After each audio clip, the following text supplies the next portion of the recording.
Grâce, paix, miséricorde, amour divin sur vous dans les noms puissants de notre Seigneur Jésus-Christ. Ça a toujours été une joie pour moi de pouvoir me présenter devant vous avec la nourriture, cette nourriture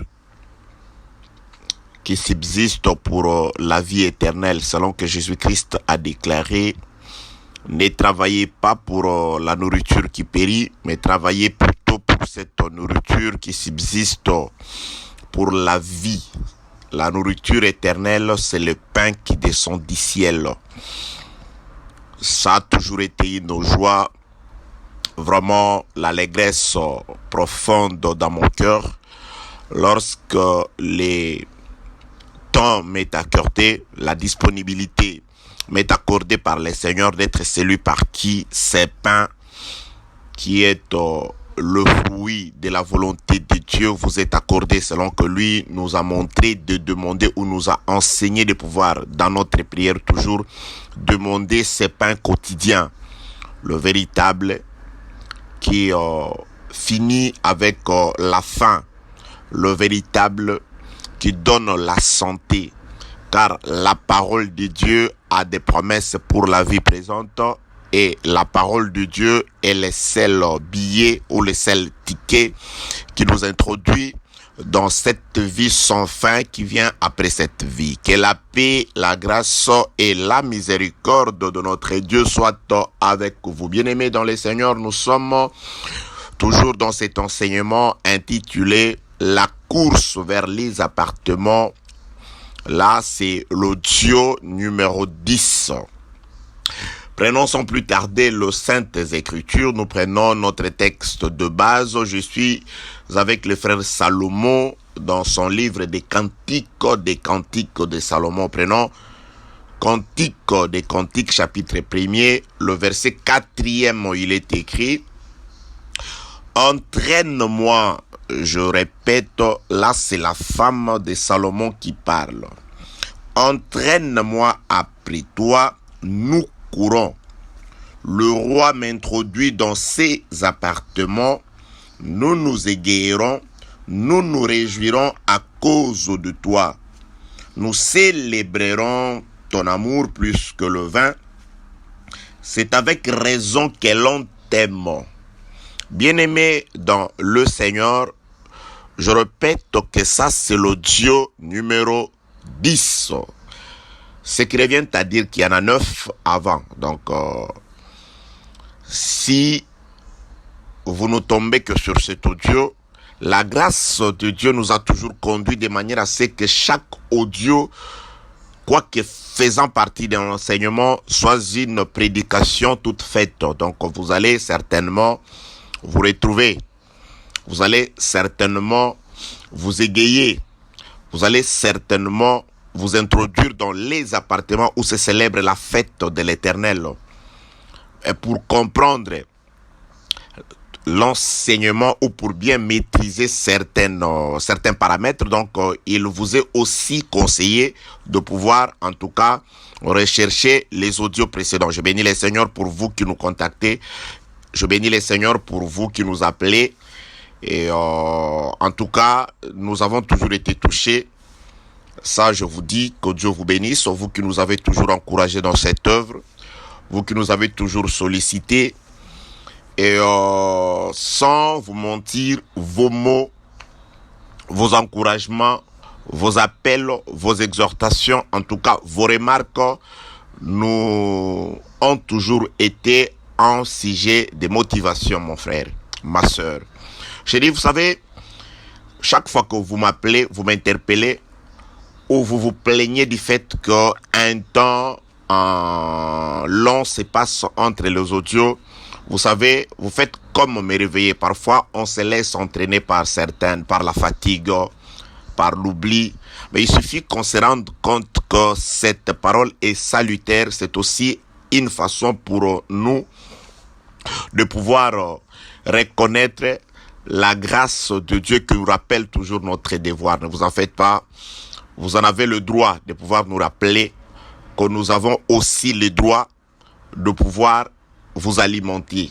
Car nous devons mettre à votre disposition le blé qui vous a été laissé par votre Père. Nous ne sommes que des magasiniers. Il a laissé la nourriture pour vous. Nous devons toujours être aptes et habiles de manière à ce que nous soyons toujours présents au moment opportun pour vous accorder, pour vous apporter cette nourriture.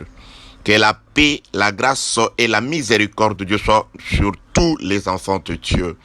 Je m'en vais aussi bénir Dieu pour vous qui priez pour nous. Nous en avons besoin, bien-aimés dans les Seigneurs. Les temps sont durs, l'heure est compliquée. Nous avons besoin de votre assistance, nous avons besoin de vos prières, nous avons besoin de vos remarques, nous avons en tout cas besoin de votre amour, de votre approche. Paix, grâce, miséricorde, assistance, protection, bénédiction de Dieu sur vous au nom de Jésus-Christ.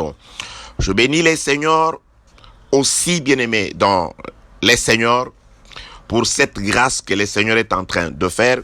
Je ne vous oublie pas, les frères qui sont du côté du Togo. Je lance un appel sur cet audio.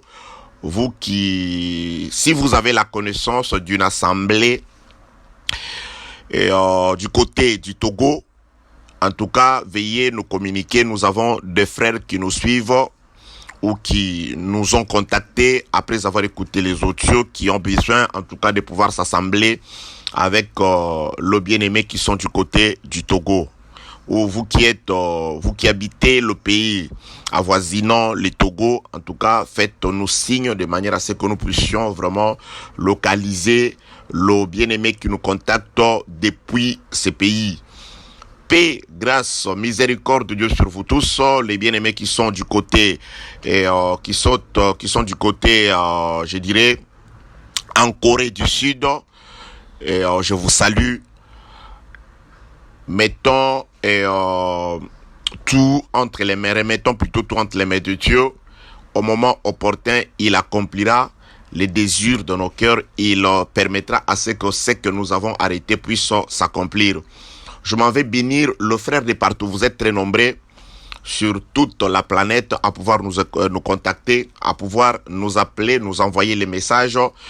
Sachez que chaque fois que nous appelez, chaque fois que vous nous laissez les messages, vous nous laissez un message, nous avons toujours été en tout cas touchés par cela.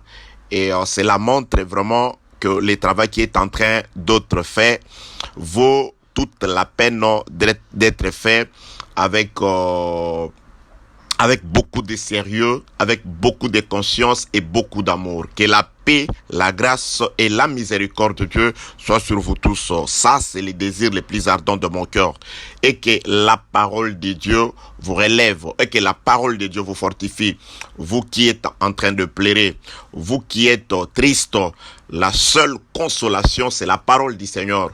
Car le frère Paul insiste, disons que en toutes choses, ne vous inquiétez de rien. Faites savoir vos besoins à Dieu par des requêtes de prière et des actions de grâce. La paix de Dieu qui dépasse toute intelligence. Je répète, la paix de Dieu qui dépasse toute intelligence gardera vos cœurs en Jésus-Christ. Je suis sûr, oh mon frère, oh ma sœur, vous qui aimez la parole, vous qui aimez l'avènement de notre Seigneur, vous qui avez réservé une place de choix à notre Seigneur Jésus-Christ, la situation qui vous arrive, Dieu sait qu'il a permis cette situation. Pourquoi il a permis cette situation? Il sait que sa main est là. Il va vous faire sortir de cette situation afin que vous vous rendiez compte que Dieu agit, que Dieu est la vérité, que Dieu est le seul sauveur. Il n'y a du salut qu'en Dieu par le nom de Jésus-Christ. Il a permis cette situation et au moment opportun, sa droite va vous faire sortir de cette situation. Vous allez oublier cette situation car il est le seul qui essuie les larmes. Il est le seul qui bande les plaies. Il est le seul qui est la résolution des problèmes. Paix, grâce, miséricorde, assistance, guérison, bénédiction en abondance sur vous au nom de Jésus-Christ. La course vers les appartements, audio numéro 10. Bien-aimés dans les Seigneurs, il s'agit, comme nous venons de lire, les Écritures de la femme de Salomon qui fait une demande prophétique à son homme, à Salomon. Elle dit: entraîne-moi après toi, nous courons. Le roi m'introduit dans ses appartements. Donc nous avons déjà compris que la femme de Salomon s'est retrouvée à un moment donné dans une certaine position, dans une impasse. Elle s'est retrouvée dans une prison. Qui nous confirme cela? C'est le frère, le psalmiste. Le psalmiste dit ceci dans le psaume, attends que je trouve ce psaume 142. Psaume 142, le verset 7e. La femme, comment? Le psalmiste chante et dit ceci. Le psalmiste chante et dit ceci. David chante et dit ceci.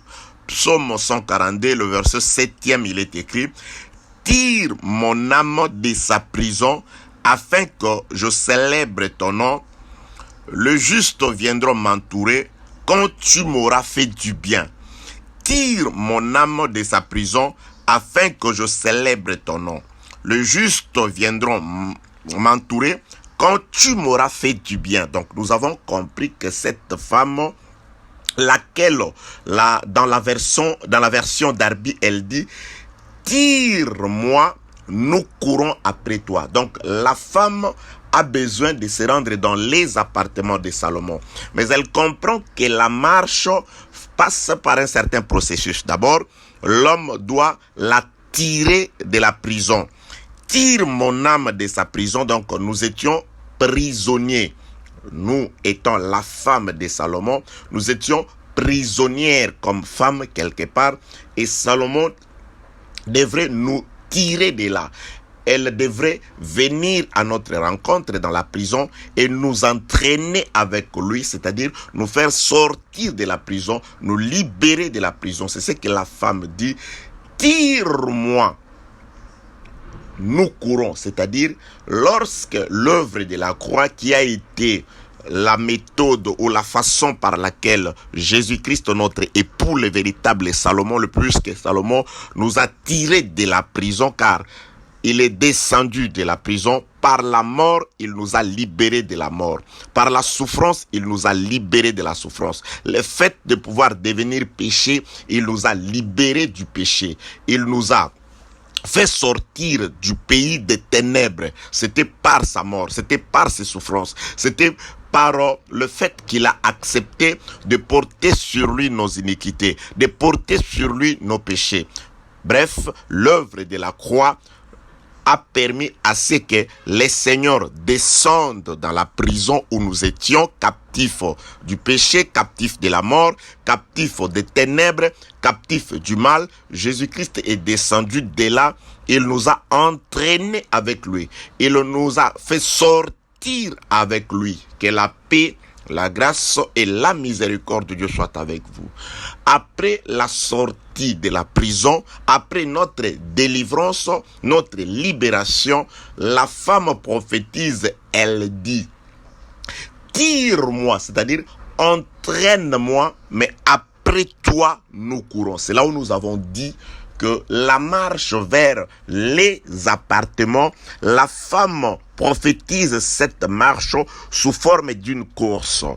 Bien-aimés dans les seigneurs, la femme dit: nous courons, c'est-à-dire la marche vers les appartements se fait sous forme d'une course. Donc c'est une course.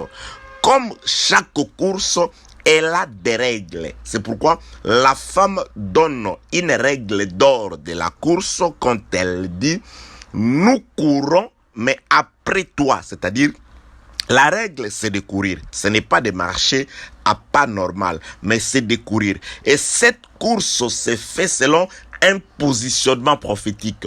Lorsqu'on court en direction des appartements, à moins que vous couriez vers une autre destination, parce que dans les Écritures, nous avons des gens, plusieurs personnes ont couru, mais tous n'ont pas couru dans le même sens. Il y a des gens qui ont couru. Je prends l'exemple de Géasi. Elle Il n'a pas couru.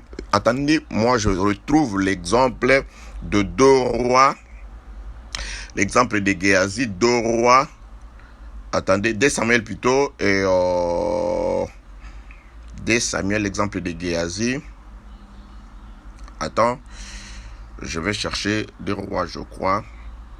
2 rois, c'est pas Samuel, je cherche 2 rois. 2 rois, chapitre 5, verset 20. Voilà. 2 rois, chapitre 5, le verset 20. Géasi, serviteur d'Élisée, homme de Dieu, s'est dit en lui-même, voici, mon maître a ménagé Naaman, c'est Syrien. Je m'excuse. En n'acceptant pas de sa main ce qu'il avait apporté. L'Éternel est vivant. Je vais courir après lui et j'en obtiendrai quelque chose. Verset 21, 2 Rois chapitre 5, maintenant le verset 21. Et Géasi courut après Naaman. Naaman les voyant courir après lui, descendu de son char pour aller à sa rencontre et dit, tout va-t-il bien?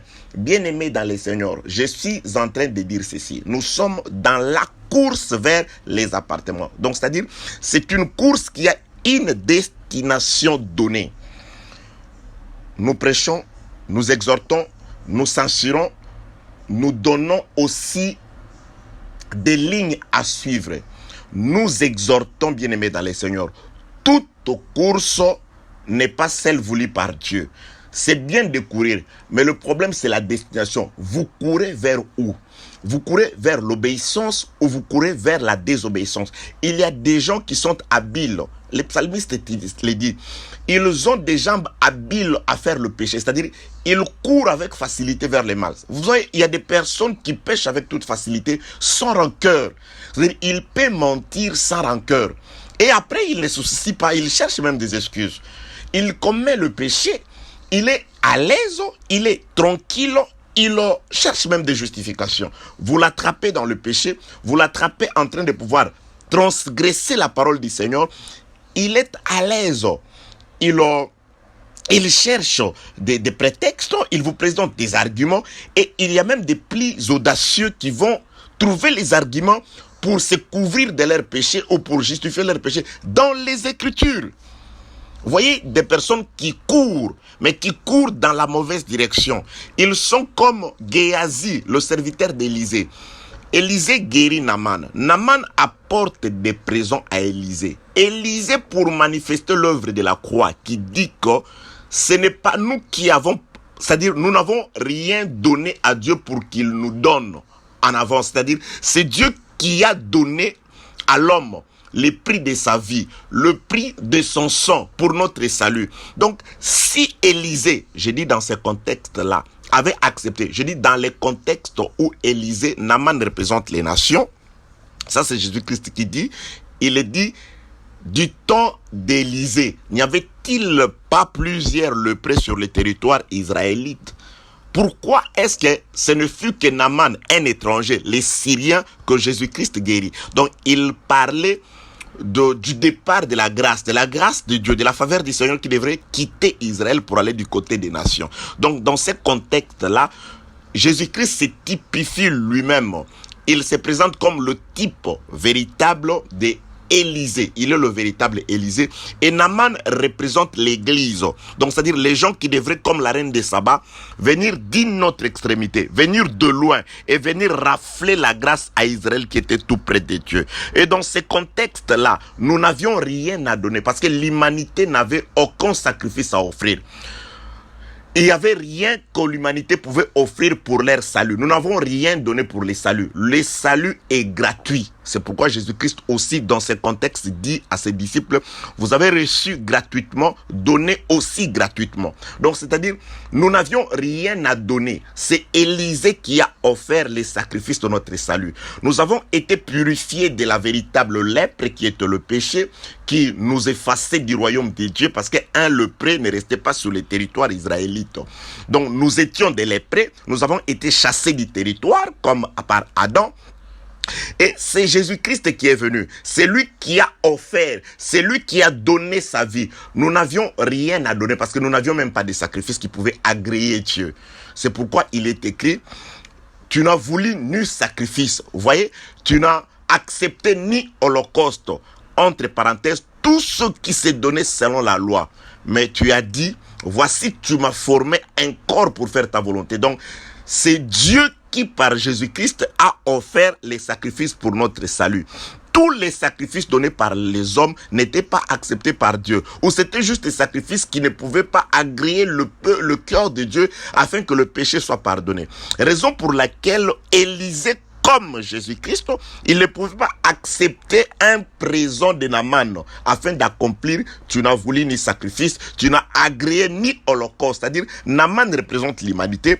Tous les sacrifices de Naaman ne pouvaient pas agréer le cœur de Dieu. C'est pourquoi Élisée refuse le sacrifice, le présent qui vient de Naaman. Je t'ai guéri gratuitement. J'ai été sauvé gratuitement. C'est moi qui t'ai donné la vie. C'est par ma parole que Naaman, tu es guéri. C'est pourquoi, bien-aimé dans le Seigneur, on ne peut pas se glorifier.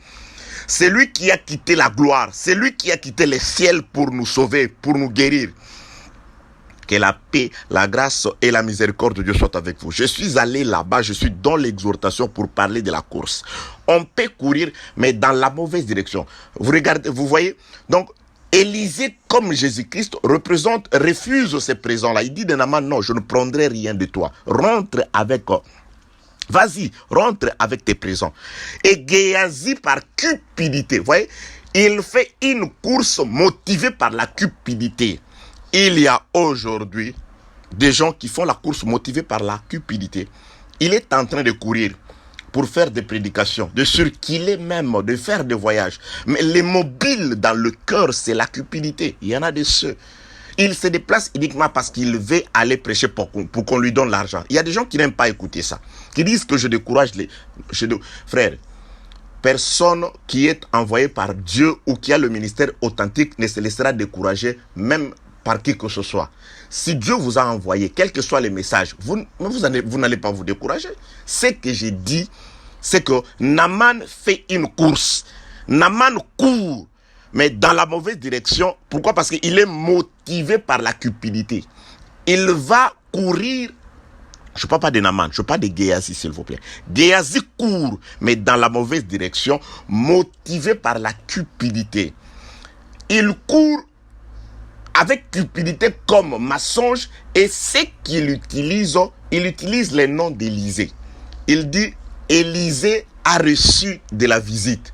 Il me dit que tu me donnes. C'est-à-dire, il y a de ceux qui utilisent les noms de Jésus. C'est-à-dire, lorsqu'un homme cupide est dans sa course, dans son voyage missionnaire, dans ses prédications, dans ses enseignements, dans ses séminaires, il utilise comme Géasi les noms d'Élisée. Mais le problème, c'est dans son cœur, il est cupide. Et quand il est allé, il s'est approché de Naaman, il a pris ses présents, il est allé les cacher dans sa maison. Vous voyez, c'était une course, mais dans la mauvaise direction, avec comme mobile la cupidité. C'est pourquoi le frère Paul avait déjà averti, notre prédication n'a pas de cupidité comme mobile. Il n'y a pas... Que la paix, la grâce et la miséricorde de Dieu soient avec vous. Je le dis parfois avec regret. Parce qu'il y a des hommes qui prêchent bien. Il y a des hommes qui enseignent bien.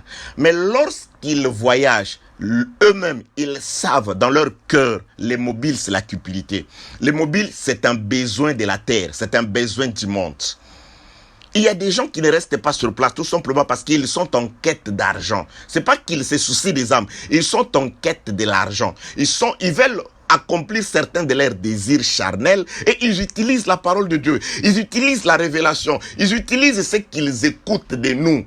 Combien de personnes ont des audios, ils ont des enseignements et ils utilisent cela à contresens pour accomplir un désir cupide, un désir de la chair. Vous voyez, la course vers les appartements. Tire-moi, nous courons après toi, nous courons. Le problème, c'est la marche se fait ou le déplacement se fait moyennant la course. Mais la course de la femme de Salomon elle dit, elle détermine la direction, c'est vers les appartements. Mais ici, nous voyons quelqu'un d'autre qui était aussi un serviteur de Dieu. Vous n'allez pas me dire que Géasi, oui, la Bible déclare, il était serviteur d'Élysée, serviteur de Dieu. Géasi. 2 Rois chapitre 5 verset 20. Géasi, serviteur d'Élysée, homme de Dieu. Il servait Élysée. Jésus-Christ se typifie à Élysée. Il y a des gens qui sont serviteurs de Dieu, servent Dieu. Mais le problème, c'est que vous courez dans le mauvais sens. Je voudrais aussi attirer votre attention. Je voudrais aussi, en tout cas, vous rappeler, bien aimés dans les Seigneurs, dans quelle direction courez-vous? Vous courez, c'est-à-dire vous travaillez pour le mal, vous travaillez pour le péché, vous travaillez pour... Il y a des gens qui courent avec impudicité comme mobile. Combien de soi-disant serviteurs de Dieu organisent des prières, des veillées vers des sœurs? Le mobile en soi, ce n'est pas la prière, ce n'est pas des prières pour la sœur, mais le mobile, c'est que il est déjà envoûté par l'esprit de l'impudicité. Il veut juste, c'est juste un moyen pour parvenir à sa fin. La fin, c'est de pouvoir commettre l'impudicité. La fin, c'est de pouvoir commettre l'adultère. Et les moyens utilisés, la course, utilisé, c'est la parole, c'est le nom de Jésus. Exactement comme Géasi. Motivé par la cupidité, il utilise le nom d'Élysée afin de pouvoir assouvir son désir, qui était de pouvoir s'emparer des choses de la terre. Mais c'est que Élysée a refusé. La cupidité comme mobile, l'impudicité comme mobile, le vol, l'escroquerie comme mobile, mais en utilisant les noms de Jésus-Christ.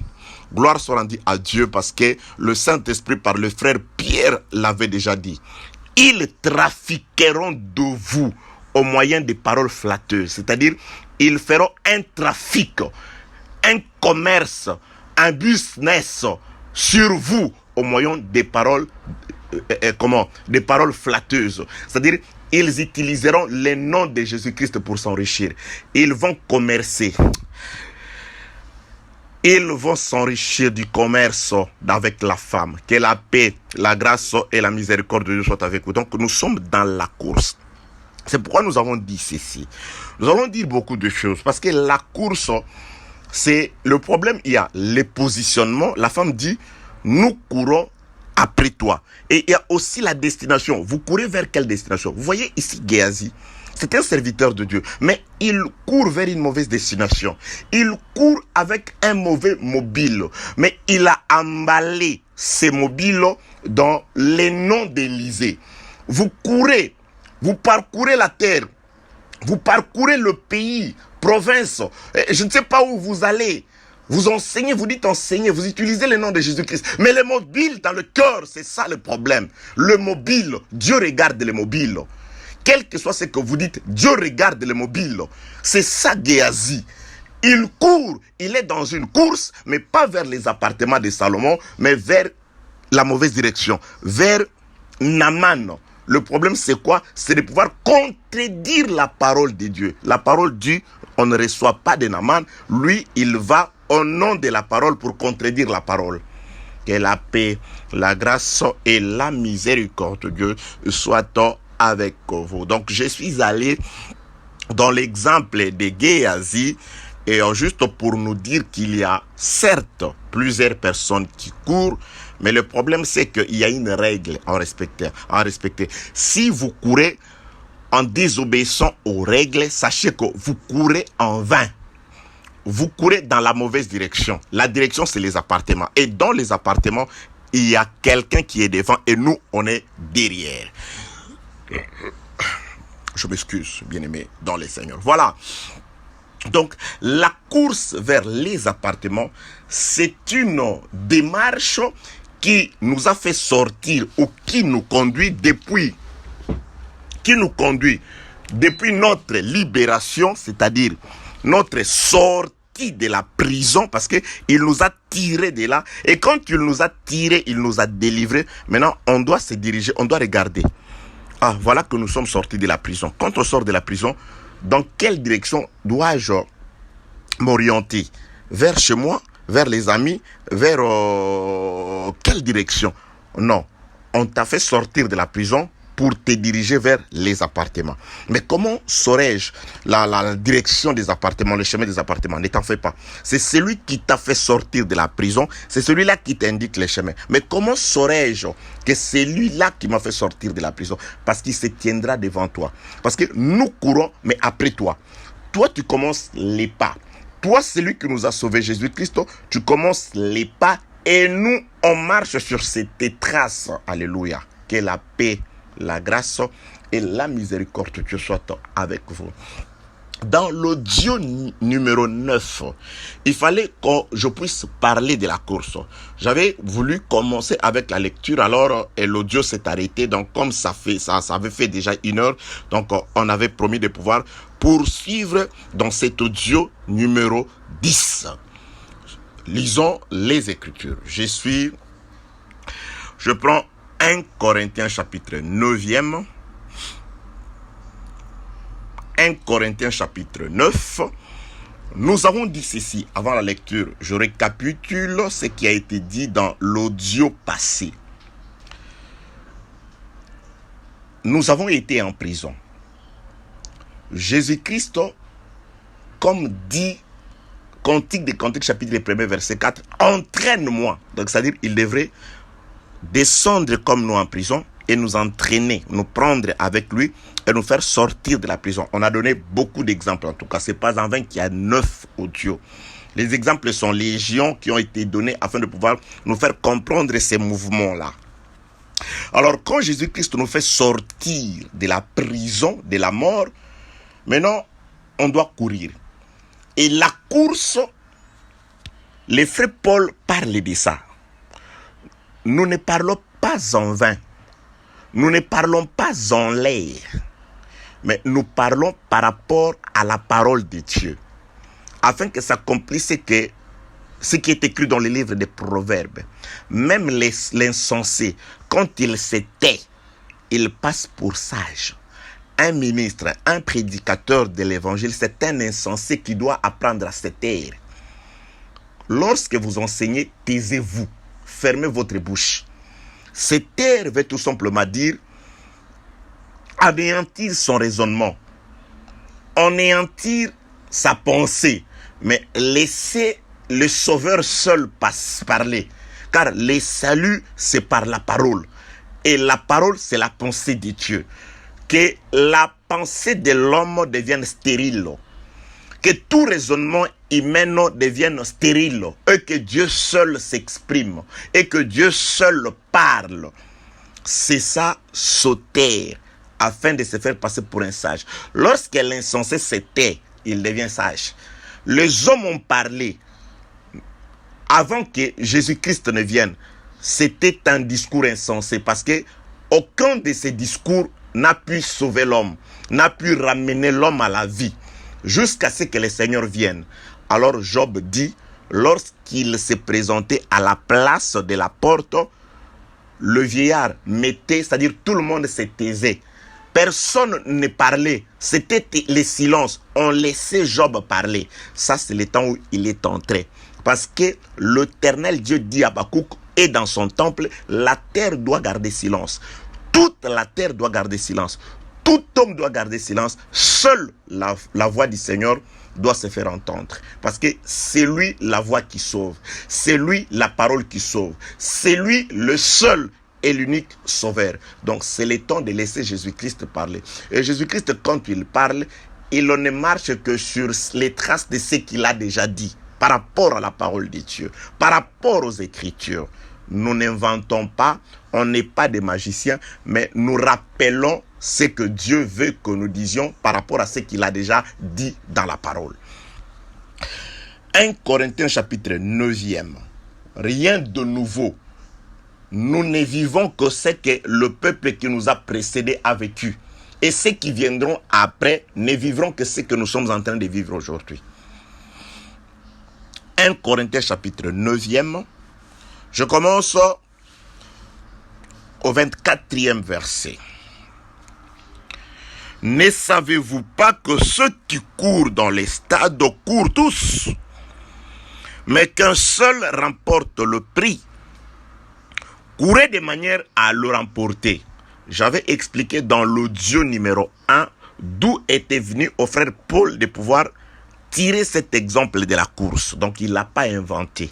Donc, il avait déjà retiré quelque part. Il avait déjà vu quelque part dans l'Ancienne Alliance parler de la course. Et lui, il a parlé de ça par rapport à ce qui est écrit. Même les apôtres n'ont pas inventé. 1 Corinthiens chapitre 9e, je répète le verset.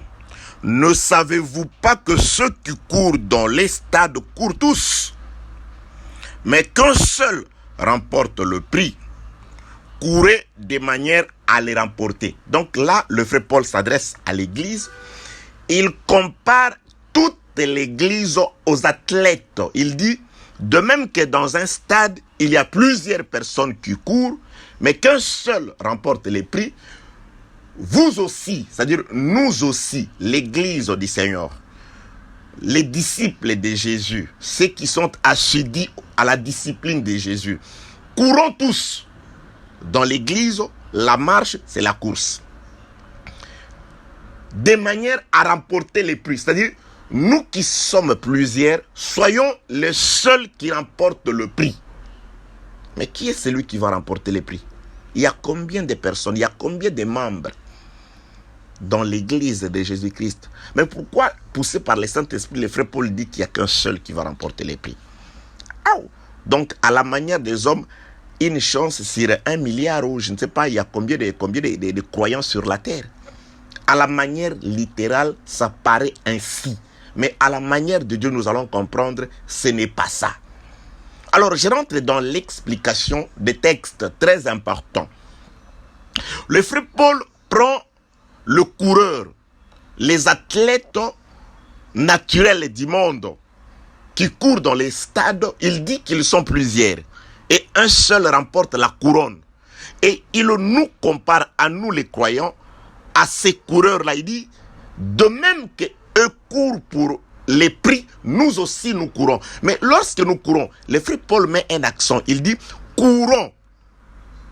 Courons de manière à remporter les prix. C'est-à-dire, dans la course, il y a une manière de courir. Ça, c'est très important.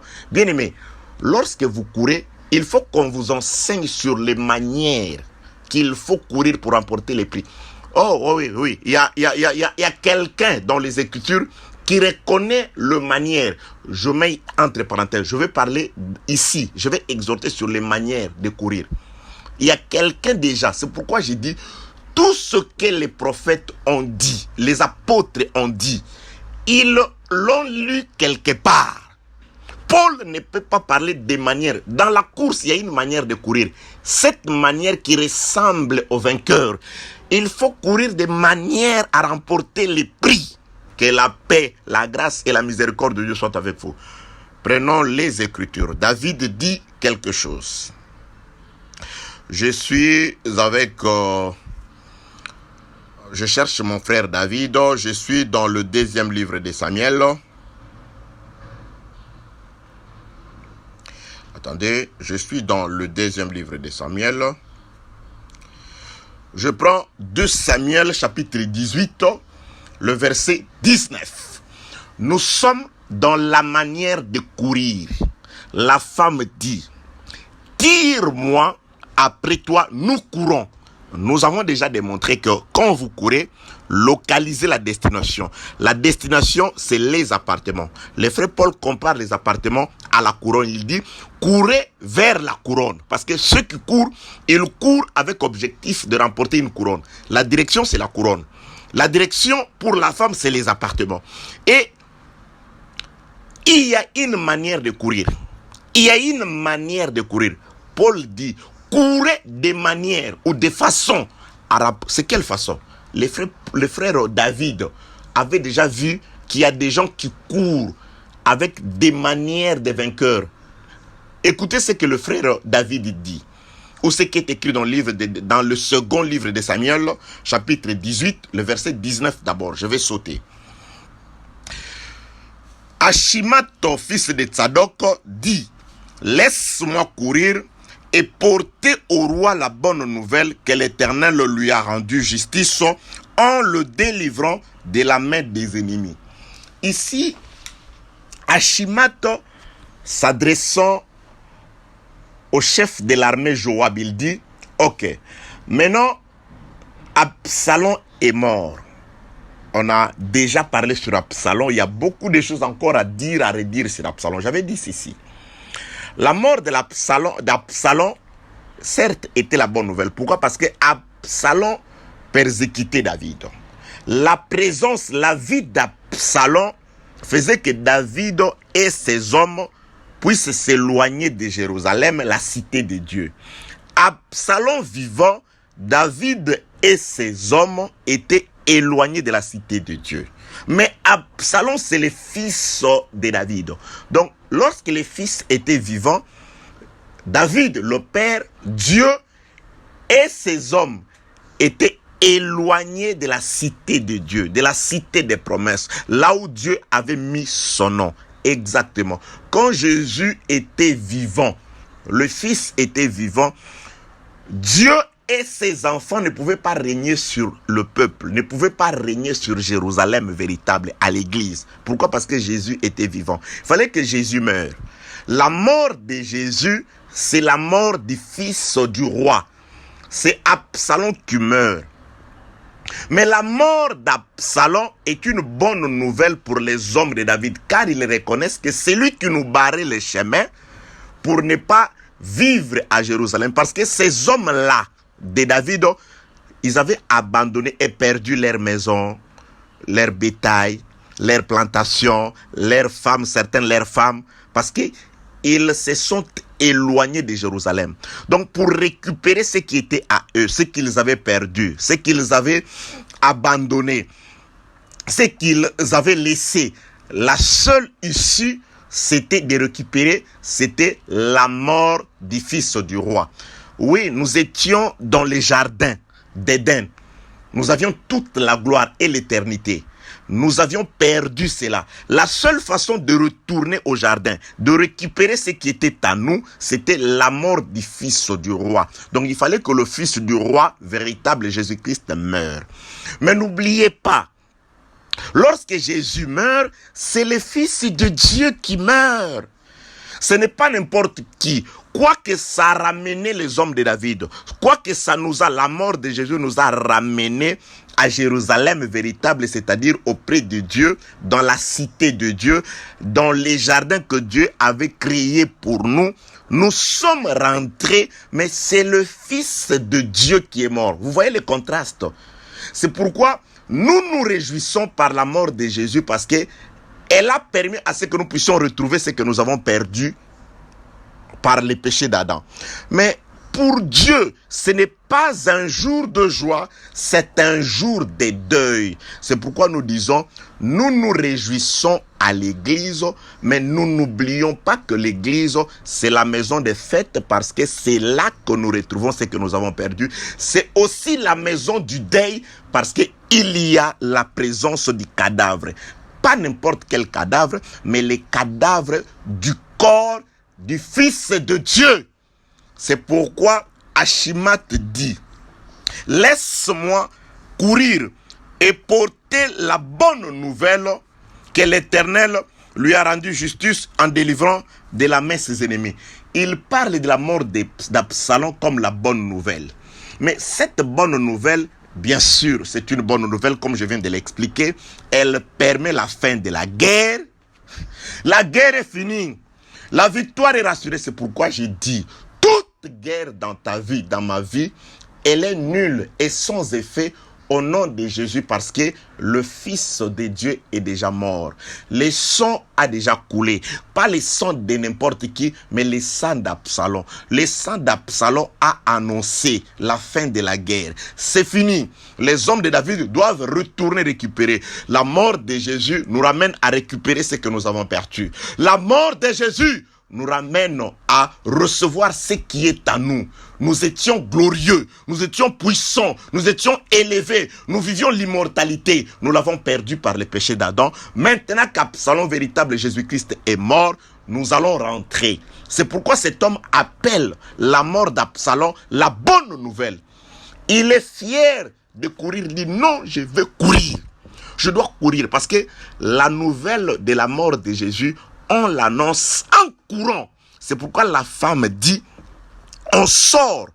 Tu m'as fait sortir, tu m'as délivré, mais vers les appartements, on court, on doit courir. C'est pourquoi elle parle de la course. Bien aimé, la course c'est aussi les services. Par rapport à ce que le Jean-Baptiste les frères... attendez-moi, Actes des Apôtres, est-ce que je peux trouver ce verset? Lorsqu'il achevait ses courses, il dit... Il achevait ses courses, c'est cantique combien? Attendez. Achever ses courses.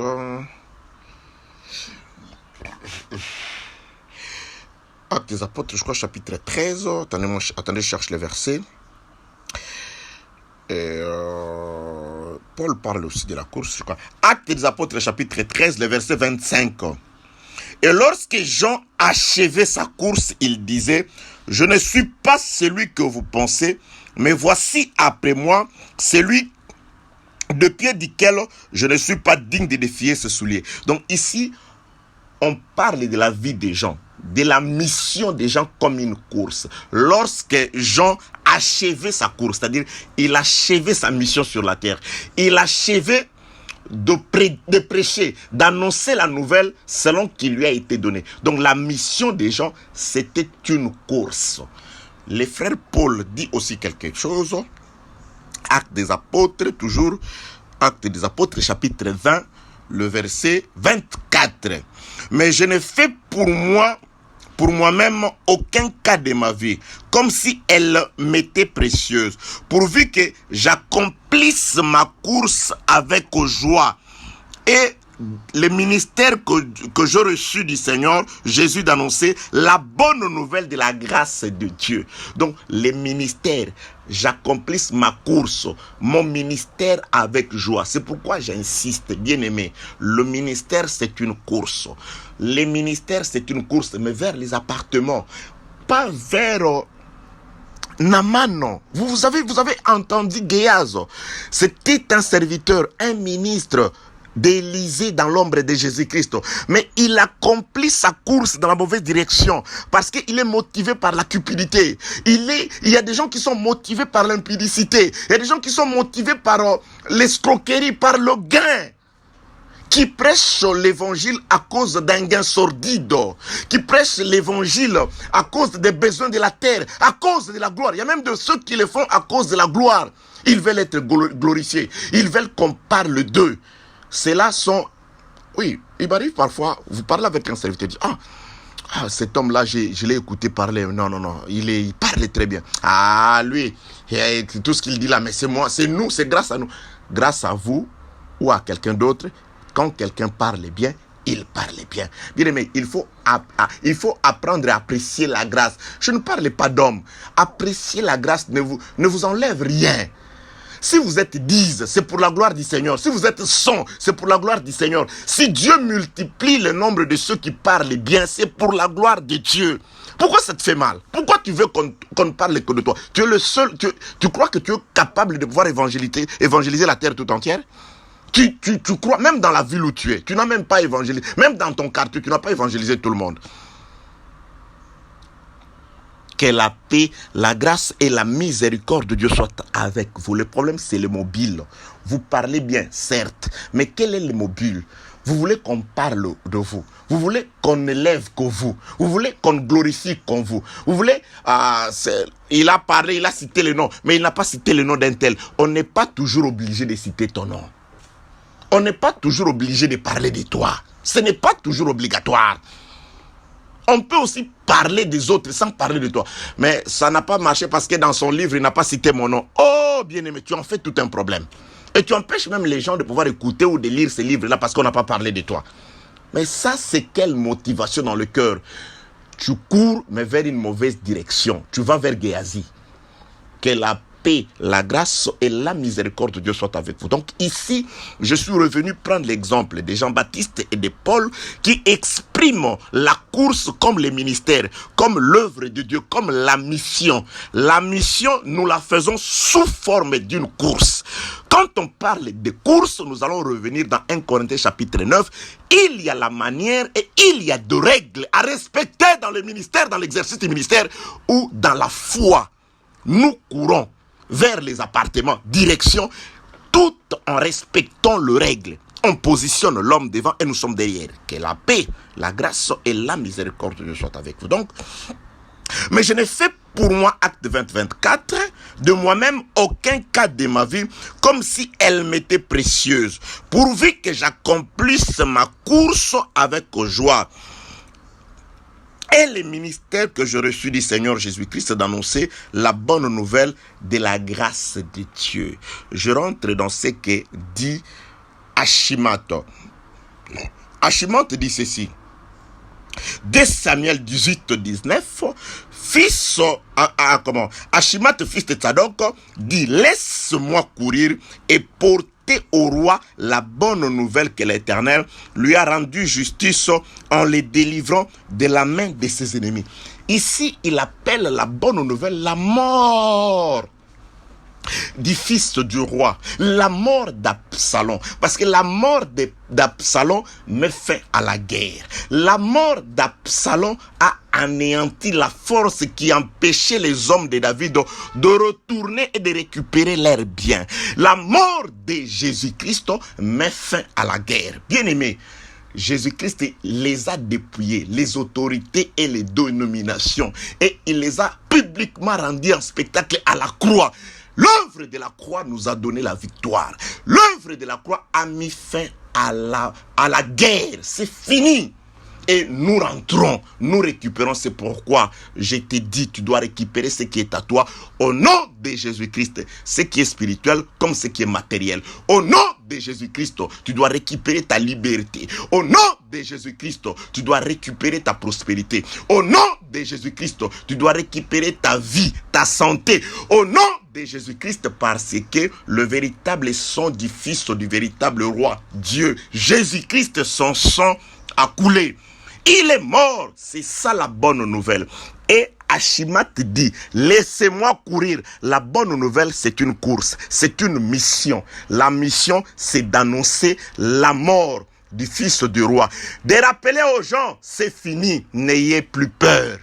Celui qui nous empêchait de vivre à Jérusalem est mort. Celui qui nous empêchait de récupérer nos maisons est mort. Jésus-Christ est vivant. Quand il était vivant, là, il incarne la loi. Là, il incarne la loi, c'est-à-dire Jésus vivant. Il doit mourir. Ce n'est pas moi, c'est lui-même qui l'a dit. Il rappelle, il dit, il vous est avantagé qu'Absalom meure. C'est-à-dire, il vous est avantagé que je m'en aille. Je dois partir parce que si je ne m'en vais pas, l'esprit ne vous sera pas donné. C'est-à-dire, votre prière de notre Père sera vaine. Parce que vous avez dit, que ton règne vienne. Le règne ne vient pas tant que je suis vivant. Il vous est avantageux que je m'en aille. Mais je dois mourir. Il ne faut pas être triste. Ne soyez pas triste. Maintenant que je vous dis que je dois mourir, vous voilà triste. Non. Ne soyez pas triste. Il vous est avantageux que je meure. Il vous est avantageux que je m'en aille. Absalom doit mourir.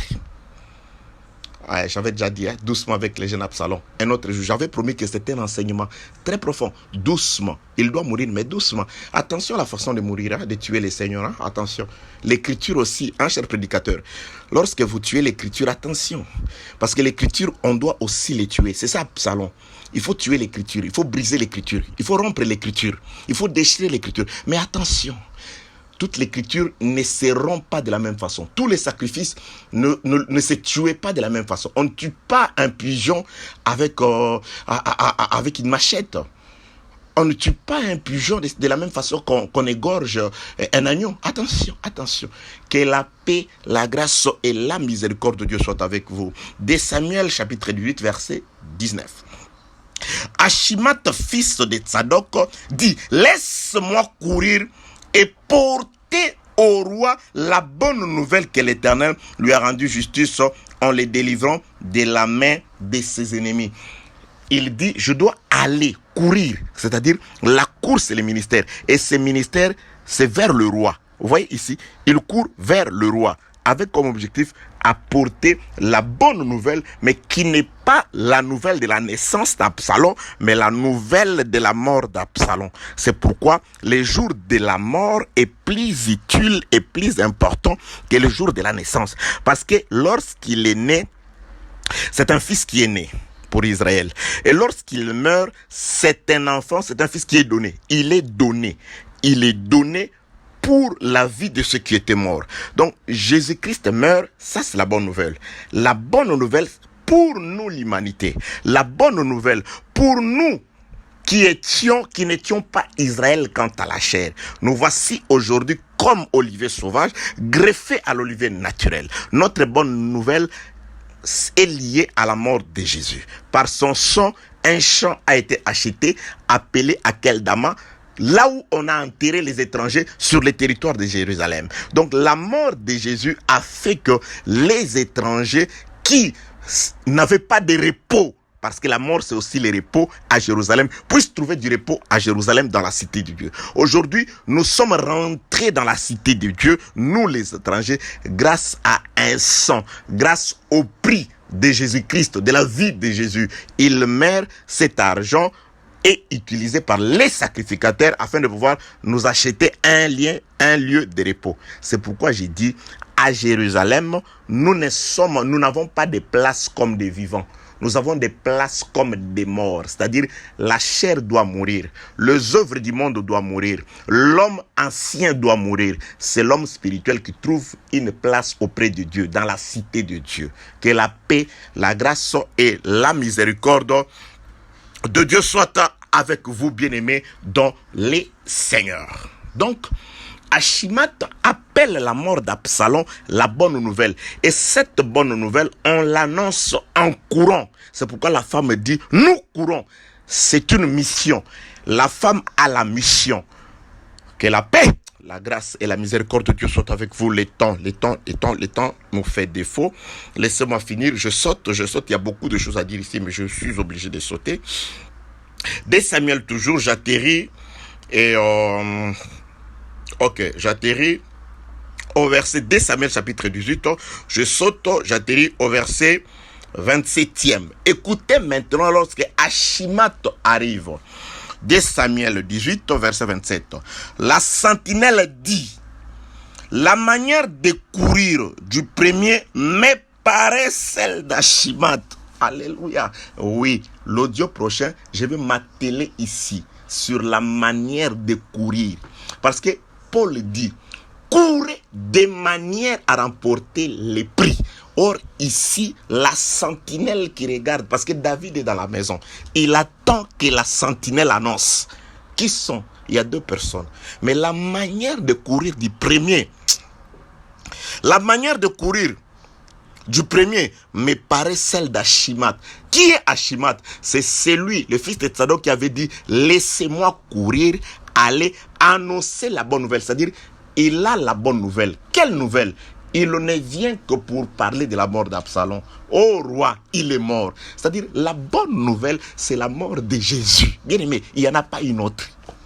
Il n'y en a pas une autre. Il n'y en a pas.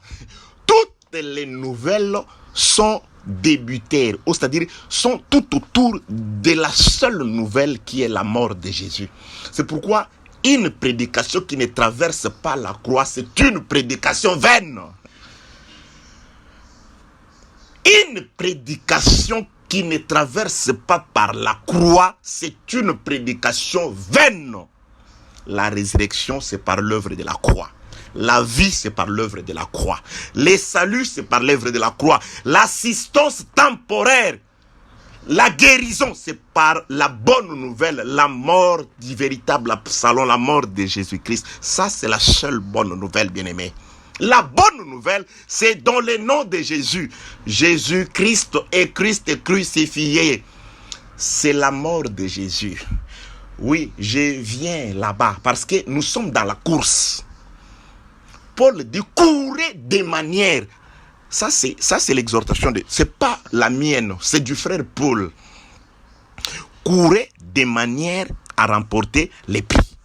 Et ici la sentinelle dit, 2 Samuel chapitre 18 verset 27, la sentinelle dit, la manière de courir du premier me paraît celle d'Achimat. Il se limite là. Frère, je vous dis, chacun a sa manière de courir. Et on vous reconnaît par votre manière de courir. Votre manière de courir manifeste votre identité. Vous n'êtes pas ce que vous dites que vous êtes. Vous n'êtes pas ce que apparemment vous reflétez que vous êtes. Mais lorsqu'on considère votre manière, parce que ici, la sentinelle ne regarde pas les visages. Il ne se fie pas aux habits, mais la sentinelle reconnaît sa manière de servir. Non, bien aimé. Sa manière de courir. Il dit, la manière de courir du premier me paraît celle d'Achimate. C'est-à-dire, la sentinelle connaissait les serviteurs de David à travers leur manière de courir. C'est-à-dire, si tu ne cours pas, mais on ne peut pas t'identifier. On ne peut t'identifier que par ta manière de courir. La manière de courir du premier me paraît celle. Donc, la sentinelle connaissait les manières de courir. Il dit, non, cette manière de courir, non, ça c'est Blanchard. C'est pourquoi j'ai toujours dit, serviteur de Dieu, ministre du Seigneur, je parle des ministres. Je ne parle pas de ceux qui se font passer pour des ministres. Je parle de ceux qui ont un ministère authentique du Seigneur. Inutile de vous quereller, de vous chamailler. La loi avait dit ceci. Aucun héritage ne passera d'une tribu à une autre. Aucun héritage. Nous sommes des tribus. Tels que nous sommes là. Je suis Judas. Tu es Dan, tu fais partie de la tribu. Toutes les tribus n'avaient pas la même dimension. Les territoires n'avaient pas le même superficie. C'était à chacun Dieu a donné. Le sort a été réservé selon que Dieu a voulu. Donc chacun a sa grâce. Le frère Paul dit encore que toutes les étoiles ne brillent pas de la même façon. Quoique Daniel dit, ceux qui auront enseigné la sagesse brilleront comme les étoiles. Nous enseignons tous la sagesse. Mais toutes les étoiles ne brillent pas de la même façon. Mais vous êtes toutes des étoiles. Au firmament, pas sur la terre. Au firmament, nous sommes toutes des étoiles. Mais toutes les étoiles ne brillent pas de la même façon. Toutes les tribus n'ont pas la même superficie. Ça, c'est venu du sort, c'est-à-dire de Dieu. Et Dieu dit, aucun héritage ne passera d'une tribu à une autre. Paul ne prendra jamais la place de Jean. Jean ne prendra jamais la place de Pierre. Pierre ne prendra jamais la place de Jacques. Chacun ne restera qu'à sa place, c'est-à-dire ne se servira que de la grâce qui lui a été donnée par le Seigneur. Mais pourquoi m'en voudrais-je à mon frère? Pourquoi serais-je jaloux vis-à-vis de quelqu'un d'autre si mon héritage ne passera jamais vers quelqu'un d'autre? C'est que je suis par Dieu et pour Dieu, je le resterai. C'est que tu es par Dieu et pour Dieu, tu le resteras. C'est que Dieu a prévu pour moi, je l'aurai. Au moment voulu par lui. Ce que Dieu a prévu pour toi, tu l'auras au moment voulu. Aucun héritage ne passera d'une tribu vers une autre. Ce qui est à moi, reste à moi. Ce qui est à toi, reste à toi. Je n'ai pas à te jalouser. Tu n'as pas à haïr ton frère. Tu n'as pas à parler mal de ton frère. Ce que tu es, tu le resteras. Ce que Dieu a prévu pour toi, c'est ce qu'il a prévu pour toi. Ce qu'il a prévu pour Dan, c'est ce qu'il a prévu pour Dan. Ce qui a été prévu pour Manassé, c'est ce qui restera à Manassé. Ce qui a été voulu par Dieu pour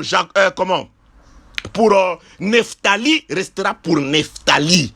La grâce de Dieu sur vous, si vous êtes de Dieu, restera telle que Dieu l'a voulu.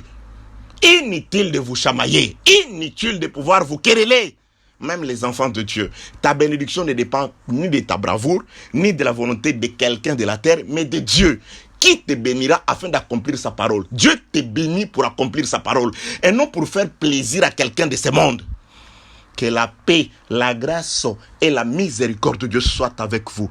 Nous avons des manières de courir. C'est-à-dire, avant cette course, la sentinelle connaissait les serviteurs de David à travers leur manière de courir. C'est pourquoi il dit, dès Samuel 18, 27, la sentinelle dit, la manière de courir du premier me semble celle d'Achimat. Cette manière de courir, non, c'est Achimat qui court comme ça. Oui, cette manière de parler, non, ça c'est Blanchard. Oui, moi il m'arrive, je connais des serviteurs. Il suffit juste, même si le son de l'audio n'est pas bon, quand il parle, je dis, ah, celui-là c'est Jacques. Non, c'est Pierre. Oui. Chacun a, de même qu'à la manière naturelle, nous avons chacun sa signature génétique qu'on appelle ADN, ou son empreinte digitale, nous avons aussi des grâces différentes. Tous les apôtres ne parlent pas de la même façon. Tous les docteurs et prophètes, vous en avez la preuve. Donc, chacun a sa manière de courir. Mais attention, David qui détermine la manière de courir d'Achimat. Alléluia, j'aime les Écritures. Oh, Nzambenangai. Dieu nous aime. Bien aimé, ce n'est pas en vain que Dieu nous a donné de connaître ces choses. Parce qu'il veut nous sauver. Parce qu'il veut que nous courions, mais dans la bonne direction, vers les appartements. Parce qu'il veut que nous courions, mais tout en étant des porteurs de la bonne nouvelle qui est de la mort de Jésus. Celui qui porte la nouvelle de la mort de Jésus, Christ s'identifie au cadavre de Jésus. Il est comme Jésus. Il est compatissant comme Jésus. Il pardonne comme Jésus. Il aime comme Jésus. Il n'est pas querelleur comme les hommes. Il est comme Jésus parce que quand vous apportez la nouvelle de Jésus, mais vous devez être identique à cette nouvelle.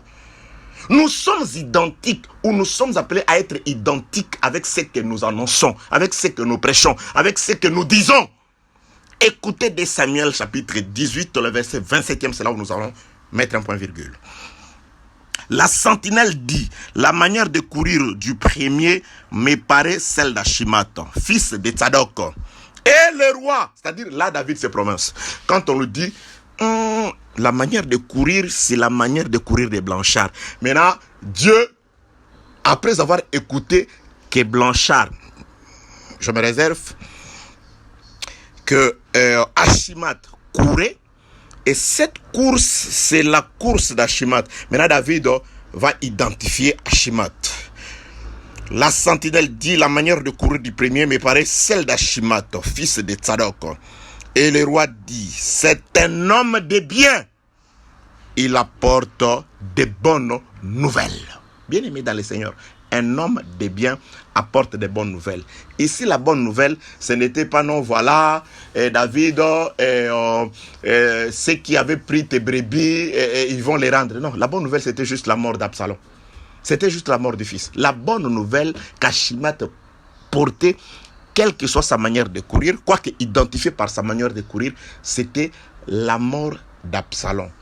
Une bonne nouvelle qui va réjouir la foule, mais qui va introduire le roi dans la maison de Deuil. Parce que c'est une bonne nouvelle, certes. Les hommes vont se réjouir parce que nous rentrons à Jérusalem. Gloire à Dieu!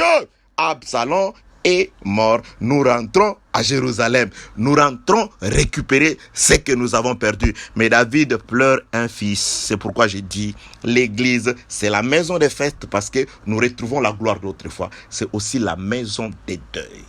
La maison de deuil, pourquoi? Parce qu'il y a les cadavres. Là où est les cadavres, c'est là où s'assemblent les aigles. Les aiglons s'assemblent pour pleurer. Nous pleurons ensemble avec David. Nous nous réjouissons ensemble avec les hommes de David. Le pleur et la joie. C'est pourquoi, lorsqu'on pose les fondements de la deuxième maison, celle selon laquelle la prophétie disait que cette maison, sa gloire dépassera de loin celle de la première maison. Il y avait ces sentiments-là contraires. Les uns pleuraient, les autres se réjouissaient, le jeune se réjouissait. Nous avons désormais une maison d'adoration. Le vieillard pleurait parce qu'il se souvenait de la première maison. Donc, autour, lorsqu'on pose les fondements de la maison glorieuse, de la seconde véritable maison, il faut qu'il y ait ces deux sentiments. La mort d'Absalom crée double sentiment. Les hommes de David se réjouissent. Ils chantent les chants d'allégresse. On rentre à la gloire. La prière de notre Père est accomplie. Que ton règne vienne. Le règne de David retourne à Jérusalem. Nous retournons, nous récupérons, nous marcherons sur les serpents, nous marchons sur les scorpions, sur toute la puissance de Dieu. Oui, la mort d'Absalom produit cette joie-là. Mais d'un côté, le roi pleure. C'est ça, on pose les fondements de la seconde maison dont la gloire doit dépasser celle de la première maison. Il y a des jeunes qui se réjouissent, il y a des vieillards qui pleurent.